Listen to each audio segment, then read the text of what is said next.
Muy buenas, hoy nos vamos de viaje. Un viaje fascinante y, la verdad sea dicha, un poco raruno, por las primeras ideas que tuvo la ciencia sobre una de las preguntas más grandes que existen: ¿de dónde sale la vida? Así que agárrense bien, porque algunas de las teorías que vamos a ver son, bueno, para alucinar. A ver, pensemos en esta pregunta, que es la que ha traído de cabeza a filósofos y científicos durante milenios. Antes de que tuviéramos laboratorios, ADN y todo eso, la gente observaba el mundo e intentaba buscarle un sentido con lo que tenía a mano, sus ojos y su lógica. Y claro, las conclusiones a las que llegaban, vistas desde hoy, pues nos pueden parecer increíbles. Vale, pues vamos al lío, al concepto clave de todo esto: la generación espontánea. Durante siglos esto no era una idea loca, para nada. Era la explicación más lógica que había. O sea, ¿que aparecen gusanos en la carne que se está pudriendo? Pues está claro, han tenido que salir de la propia carne. ¿Que aparecen ranas en el barro después de llover? Pues las ha creado el barro. Era lo que todo el mundo daba por sentado. Y ojo, que no penséis que esto era una idea así, en el aire, una simple observación. Que va, había hasta recetas. Y para muestra un botón, vamos a conocer a Jean-Baptiste van Helmont, un científico del siglo XVII que estaba convencidísimo de haber encontrado la fórmula para crear vida en su propio laboratorio. Y aquí la tenéis, la receta. No es una observación cualquiera. Van Helmont de verdad propuso esto como un método científico que se podía repetir: ropa sudada, trigo, un sitio oscuro y ¡listo! En su cabeza la mezcla de estas cosas generaba vida. Para él era una prueba irrefutable. Claro, la explicación más sencilla, que es que los ratones simplemente se sentían atraídos por la comida y el refugio, pues como que se le pasó por alto. Pero es que la cosa no queda ahí. Le puso fecha y todo. 21 días, ni más ni menos. Él decía que una especie de principio vital del sudor humano, pues fermentaba el trigo y ¡zas!, lo transformaba en ratones ya adultos, que incluso se podían reproducir. Dar este dato tan preciso le daba a su argumento un aire de seriedad científica para la gente de su época. Pero la ciencia es maravillosa porque siempre llega alguien y dice: un momento, ¿esto es de verdad así? Y ese alguien fue Francesco Redi, un médico italiano que en 1668 decidió que ya estaba bien de creer las cosas sin más, que había que ponerlas a prueba. En vez de aceptar que los gusanos nacían de la carne, diseñó un experimento para ver qué pasaba de verdad.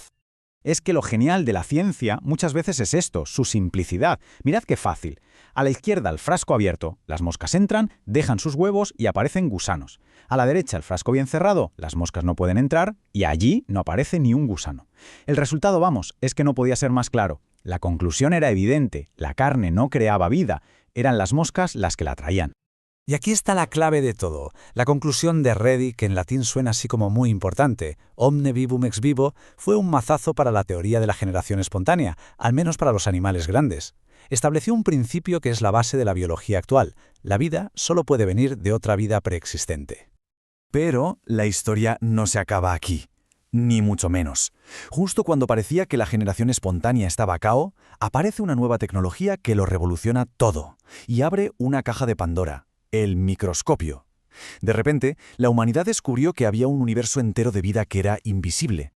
A ver, que esto de ver cosas enanas no fue cosa de un día para otro. Fue una evolución tecnológica que se coció a fuego lento durante siglos. La idea ya estaba ahí en la antigua Roma, con esferas de vidrio que aumentaban las cosas. Se fue perfeccionando en el siglo XIII con gente como Roger Bacon y al final en el siglo XVII culminó con los potentísimos microscopios de Anton van Leeuwenhoek. Y llega Leeuwenhoek, enfoca sus lentes en una simple gota de agua y ¡pum!, se encuentra con un mundo entero lleno de vida, de criaturas diminutas moviéndose por todas partes. Él los llamó animálculos, o sea, pequeños animales. Nadie había visto algo así jamás. Fue como descubrir un continente nuevo en una gota de agua del estanque. Y bueno, ¿qué eran exactamente estos animálculos? Pues estaba viendo de todo por primera vez en la historia: bacterias, levaduras, protozoos e incluso células de nuestro propio cuerpo, como los glóbulos de la sangre o los espermatozoides. Este descubrimiento fue sencillamente una revolución total. Claro, al descubrir los espermatozoides y los óvulos, el debate se volvió, todavía más raro si cabe. Si la vida no salía de la nada, ¿cómo empezaba entonces? Pues de aquí surgió una teoría nueva: el preformacionismo. La idea, en resumen, era que los seres vivos no se desarrollaban desde cero, sino que simplemente crecían. La idea principal era el homúnculo, que viene del latín y significa literalmente hombrecillo. Se creía que dentro de cada espermatozoide o de cada óvulo ya había una personita en miniatura, perfectamente formada con sus brazos, sus piernas y su cabeza. El desarrollo consistía simplemente en que ese hombrecillo se hiciera más y más grande. Y claro, como no podía ser de otra manera, esto montó un buen debate. Teníamos dos bandos. Los espermistas, que creían que el homúnculo estaba en el espermatozoide y que el óvulo era solo una especie de incubadora con comida. Y por otro lado, los ovistas, que decían que no, que el ser en miniatura estaba en el óvulo esperando a que el esperma lo activara. Es que si lo pensamos fríamente, es alucinante el viaje mental. En poco más de un siglo, pasamos de creer que los ratones podían salir de la ropa sucia y el trigo a imaginar personitas diminutas, completas, plegadas dentro de una sola célula. Y aunque las dos ideas estaban equivocadas, demuestran el esfuerzo tan increíble de la mente humana por entender de dónde venimos. Bueno, menudo viaje, de recetas para crear ratones a hombrecillos dentro de los espermatozoides. Lo más fascinante es que cada una de estas ideas, por muy locas que nos parezcan hoy, fue un escalón necesario en esta larguísima búsqueda de respuestas. Y esto, claro, nos deja con una pregunta inevitable. Si todo esto estaba mal, ¿qué vino después? ¿Qué teorías revolucionarias surgieron para llevarnos a lo que sabemos hoy? Pero bueno, esa ya es otra historia. Gracias por acompañarnos en este repaso al pasado de la ciencia.